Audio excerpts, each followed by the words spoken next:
आप सभी को जय मां काली, जय मां मातंगी। इस वीडियो के माध्यम से हम आपको बताने वाले हैं कि हमें अपने कुल देवी की, इष्ट देवी की, इष्ट देवता का पूजा कैसे करें। यह वीडियो है, एक कमेंट आया था जितेंद्र सावनी करके, यहाँ पे हम लगा देंगे, इसको देख लीजिएगा। जितेंद्र सावनी हमारे एक वीडियो में, जो इससे पहले जो वीडियो अपलोड हुआ था, कुल देवी की स्थान गांव में है और आप शहर में रहते हैं तो अपने कुल देवी की पूजा कैसे करें, तो ठीक उसी प्रकार उसी में एक कमेंट आया था। तो आपको पता है कि आपके कमेंट का जवाब हम ज़रूर देते हैं। तो आपके कमेंट पर ही यह वीडियो बन रहा है कि आपका सवाल था कि पूजा कैसे करें, केवल यही था कि पूजा कैसे करें। तो इसमें हम और भी एडजस्ट कर रहे हैं कि अपने कुल देवी की पूजा कैसे करें, अपने इष्ट की पूजा कैसे करें, या अपने घर में दैनिक रोज़ की पूजा कैसे करें। इस वीडियो पर पूरी बात होगी, तो आप लोग, वीडियो लंबा होगा, थोड़ा विशेष जानकारी देंगे हम अपने अनुभव की, जो हम अपने इस 3-4 साल के पूजन के दौरान जो अनुभव किया है, जो हमसे त्रुटि हुआ है, जो हम कभी भूल करते थे उसको सुधार किए हैं। यहाँ तक कि अभी तक भी कोई अगर गलती हुई है तो वह आपको ज़रूर सुधार करनी चाहिए इस वीडियो को देख के। तो चलिए बिना बात किए वीडियो को आगे बढ़ाते हैं, ठीक है। तो पूजा स्टार्ट करने का मतलब हो गया क्या कि हमारे दिन की शुरुआत, जब हम पूजन की बात आती है, डेली पूजन की, रोज़ पूजन की, तो होता है क्या कि इसमें कि हमारी दिन की शुरुआत कैसे होती है। तो पूजा करने वाले व्यक्ति जो चाहते हैं कि हमें अपने इष्ट की, अपने कुल देवी की, अपने पितृ देवता का हमें भरपूर कृपा प्राप्त हो, हमारा जीवन जो है धन्य हो जाए पूजा पाठ के, हमें अध्यात्म ज्ञान मिले, हम अध्यात्म में पूरी तरह घुल जाए, तो आपके लिए यह वीडियो है। आपको क्या करनी है, सुबह में, देखिए जगते तो सब है, लेकिन सुबह में एक समय होता है ब्रह्म मुहूर्त का, ठीक है। ब्रह्म मुहूर्त 4:15 बजे से लेकर 5:30 बजे तक, यानी कि सूर्य अस्त होने, सूर्य जो है निकलता है ना, सूर्य निकलने से 1.25 घंटा पहले का समय होता है, ठीक है। सूर्य निकलने से 1.25 घंटा पहले का समय होता है। अगर आप इस बीच जग जाते हैं तो बहुत बेहतर है। अगर नहीं जग पाते हैं तो आपको समय सारणी कम से कम 9 बजे तक में आपकी पूजा पाठ हो जानी चाहिए। अगर आप ब्रह्म मुहूर्त में जगते हैं तो आपके लिए प्लस पॉइंट है। अगर आप उस समय नहीं मिलता है तो कभी भी जगते हैं, लेकिन 9 बजे के बाद आपकी पूजन नहीं होनी चाहिए, 9 बजे से पहले हो जानी चाहिए। तो ये हो गई सुबह की। तो जैसे हम स्टार्ट किए जगने, सुबह जगे, उसके बाद हम फ्रेश हो गए, जो रोज़ का काम होता है, ब्रश वगैरह करके फिर हम स्नान किए। स्नान करने के बाद हमें धारण करनी है स्वच्छ वस्त्र। यही नहीं कि हम पहले पहने हुए थे वही वस्त्र पहन लिए, गंगा जल छिड़क लिए, ये हो गया शुद्धिकरण, ऐसा नहीं होता है, ठीक है। देखिए यही वस्त्र पहन के हम बाथरूम जाते हैं, उसका जल जो है छिड़क के पड़ता है, कहीं जाते हैं, अदर जगह जाते हैं, वहाँ का जल भोजन करते हैं, वो जल जूठा जो है शरीर पे गिरता है, तो कुछ ना कुछ तो होते रहता है। तो अशुद्धि किसी भी तरह नहीं बरजी जा सकती, अशुद्धि होती ही है। तो इसलिए सुबह में जब आप पूजन स्टार्ट करें तो उसमें कम से कम आपका वस्त्र नया न हो, लेकिन धुला होना चाहिए। भले ही कि वस्त्र क्यों ना हो, लेकिन वह धुला होना चाहिए, ठीक है। तो साफ वस्त्र पहने, स्नान करने के बाद साफ वस्त्र पहने। साफ वस्त्र पहनने के बाद अब क्या कि हमें तो अपने पूजा में ध्यान लगाना है, तो पूजन के लिए चाहिए हमको पुष्प, ठीक है। सबसे पहला सामग्री जो है पूजा में लगने वाली वह है पुष्प। तो हम सुबह सवेरे स्नान के बाद जो है, वस्त्र धारण के बाद चले जाएंगे पूजन के लिए, फूल लाने के लिए, अपने इष्ट के लिए प्यारे प्यारे फूल तोड़ कर लाएंगे। अगर घर में है तो ठीक है, नहीं तो 2-4 घर से लाना पड़े तो भी बात बोले सुन के, लेकिन कम से कम 5 फूल भी ले आइए पूजन स्थान के लिए, ठीक है। जो भी फूल मिले, अगर किसी को स्पेशली जो होता है, जैसे कि माता काली को लाल कलर का गुड़हल का फूल चढ़ता है, और भी माता दुर्गा तक को, 10 महाविद्या में सभी माता को यह फूल चढ़ता है। बाकी अगर आप कनेर का फूल ले सकते हैं, गुलाब का फूल ले सकते हैं, बहुत सारे फूल होते हैं, तो फूल आपकी पूजा में ज़रूरी है, ठीक है। तो हम ले आए फूल इकट्ठा करके। अब क्या करनी है, फूल इकट्ठा करके हम संजो के रख देंगे। अब हमारे जो है एक बात और आती है, जैसे जगने के बाद आप ऐसे आंख बंद करते करते मंदिर का गेट खोल दे, अपने पूजन स्थान का गेट खोल दे। जो गेट बंद है, आंख बंद करते करते जैसे पूजन स्थान का गेट खोले, बाहर से ही प्रणाम करें। शुरुआत वहीं से हो जाती है। प्रणाम करें आंख बंद करके। ये नहीं करना कि हम हाथ पैर धो करके आएंगे फिर मंदिर खोलेंगे, एक कोई बात नहीं है। आप कम से कम मंदिर का गेट खोल दें ताकि सूरज जो निकलता है तो उसका रोशनी भी आपके इष्ट को पड़े और आपके इष्ट कुलदेवी सबको सूरज का भी दर्शन हो, क्योंकि सबसे मोस्ट सूर्य देवता होते हैं। ठीक, तो सूरज का दर्शन सबको मिल जाए, ये काम कर दे।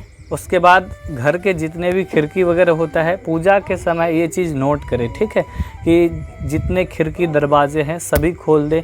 कोशिश करें कि आपकी जब तक पूजा का समय हो जाए तब तक में घर के सभी व्यक्ति जग जाए तो अच्छा है, नहीं जगे तो इसमें कोई बात नहीं है। आप पूजन करते हैं तो आप ध्यान में रखें, इससे क्या होता है नेगेटिविटी होती है। आप पूजन कर रहे हैं, आप धूप दीप कर रहे हैं, आरती कर रहे हैं और घर में व्यक्ति सोए रहता है तो इससे काफ़ी ज़्यादा नेगेटिविटी आती है जिस घर में वह सोते हैं।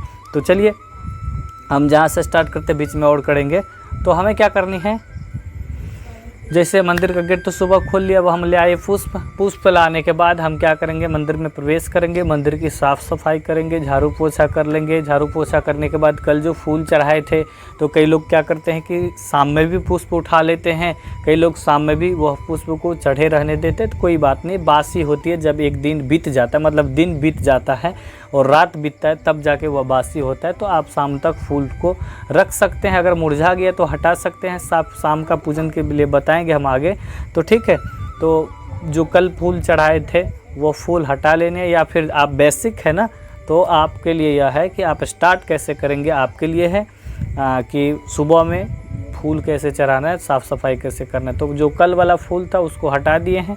अब हटाने के बाद पूरी पूजा स्थान को साफ़ सफाई कर लिए हैं।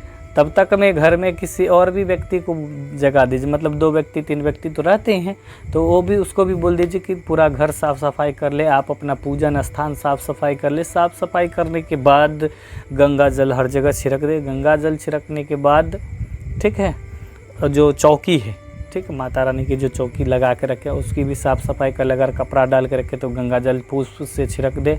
और अगर अभी एक बात और नोट करें कि आप माता रानी की अगर मूर्ति बैठा के रखे हैं, छोटी सी मूर्ति अगर रखे हैं, तो मूर्ति का रोज़ स्नान कराएं, ठीक है, स्नान कराएं। इससे हमें पुण्य की प्राप्ति होती है और वो स्नान का जल ना पूरे घर में छिड़क सकते हैं या फिर किसी पुष्प के गमला में दे सकते हैं।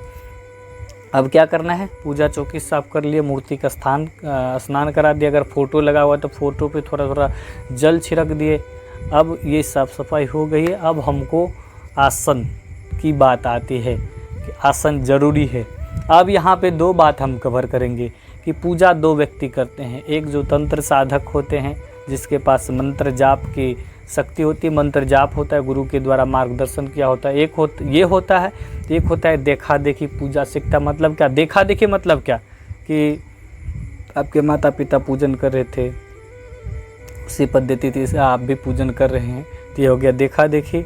और तंत्र विधि से गुरु परंपरा से जो है तो उसमें क्या आता है, मंत्र जाप आ जाता है। ठीक है, 3 तरह का होता है। कोई मंत्र जाप नहीं करता है, केवल पूजन करता है, जल चढ़ाता है, प्रणाम करके उठ जाता है। एक होता है कि मंत्र जाप करते हैं, एक होता है कि नाम जाप करता है, ध्यान करता है। ठीक है, तो आपके लिए जो साधक है मंत्र जाप करता है, काफ़ी सारे मंत्र 2 4 5 माता काली का, आप जब मंत्र जाप करें तो गुरु मंत्र से स्टार्ट करें, उसके बाद गणेश जी का ध्यान करें, शिव जी का ध्यान करें, माता आदि शक्ति का ध्यान करें। आपका जो भी मंत्र हो जिस शैली से करते हैं आगे हम बताएंगे। अगर आप लोग कमेंट में बताएंगे कि गुरुजी ये बताइए कि हमें कौन कौन सा मंत्र जाप करना है, तो इस पर एक वीडियो हम बना देंगे, उसको आप देख लीजिएगा। हम रहते हैं कि आपके पास जो भी मंत्र है फिर उसका जाप करें। तो जाप करने से पहले बात जो आई आसन की, तो आसन आपका कम से कम लाल कलर का हो या पीला कलर का हो, ब्लैक कलर का हो, कोई आसन हो आप आसन ले सकते हैं।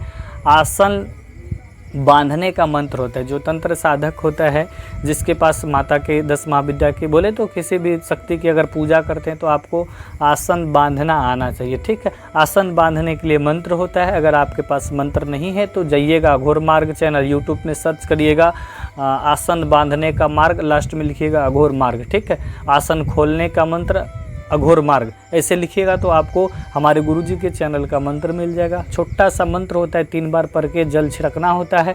आसन आपका बंध जाएगा, जब पूजा आपका हो जाए फिर उतरने लगे तो फिर आसन खोलकर, तो आसन मुष्ट होता है बांधना। ठीक है, आसन बांधने के बाद आप बैठ जाएंगे, पुष्प चढ़ाएंगे माता रानी के लिए, पुष्प चढ़ाएंगे। पुष्प चढ़ाने के बाद जो है ज्योत जलानी ज़रूरी होती है। पूजा में ज्योत आपकी पूजा का साक्ष्य होता है, दीपक एक प्रतीक होता है कि आपने पूजा किया है, वह जल रहा है, यह एक सबूत होता है। तो ठीक है, पुष्प चढ़ाने के बाद दीपक जलानी है। दीपक जलाने के बाद जो कुछ आपके पास भोग हो, ऋतु फल हो, वह भोग लगा सकते हैं। भोग आप सप्ताह में 1 बार लगा सकते हैं, सप्ताह में 2 बार लगा सकते हैं।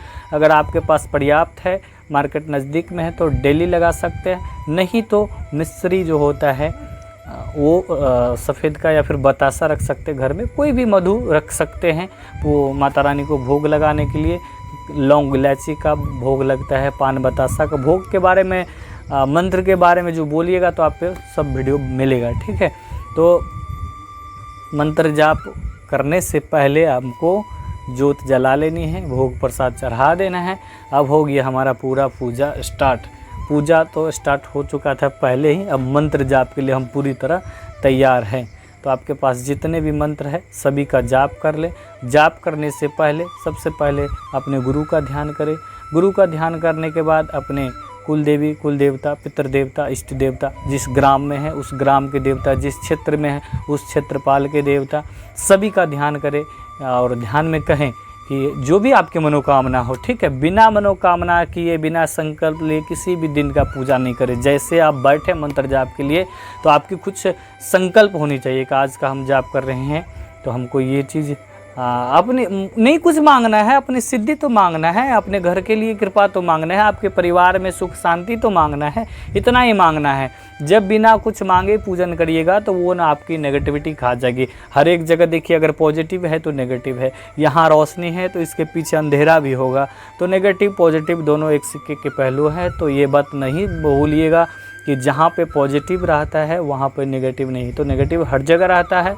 तो हमारी पूजा की अगर कोई संकल्प नहीं रहती है तो हमारा जाप चोरी हो जाता है, नेगेटिविटी खा जाता है। इसलिए आसन बांधना भी ज़रूरी होता है और पूजन का एक संकल्प भी ज़रूरी होता है। अब वो क्या है कि भोग प्रसाद चढ़ा लिए, मंत्र जाप कर लिए। मंत्र जाप अगर पूर्ण हो जाए फिर उसके बाद पुनः ध्यान करें अब सभी देवी देवता का कि आज का हमारा मंत्र जाप सफल हुआ। हे देवी देवता, सभी का ध्यान करेंगे कि धन्यवाद है आपको, धन्यवाद ज़रूर देंगे। ठीक है, धन्यवाद देने के बाद आप जल चढ़ाएंगे। ठीक है, जल का पात्र लेंगे, जल चढ़ाएंगे, जल अर्पित करेंगे। जल अर्पित करने के बाद जो भी भोग प्रसाद आप चढ़ाए हैं उसको ना, यहाँ पे एक बात थोड़ा सा और आता है। ठीक है, जल चढ़ाने के बाद, जल चढ़ाने के बाद भी कर सकते हैं, जल चढ़ाने से पहले भी कर सकते हैं। आरती लगानी ज़रूरी है।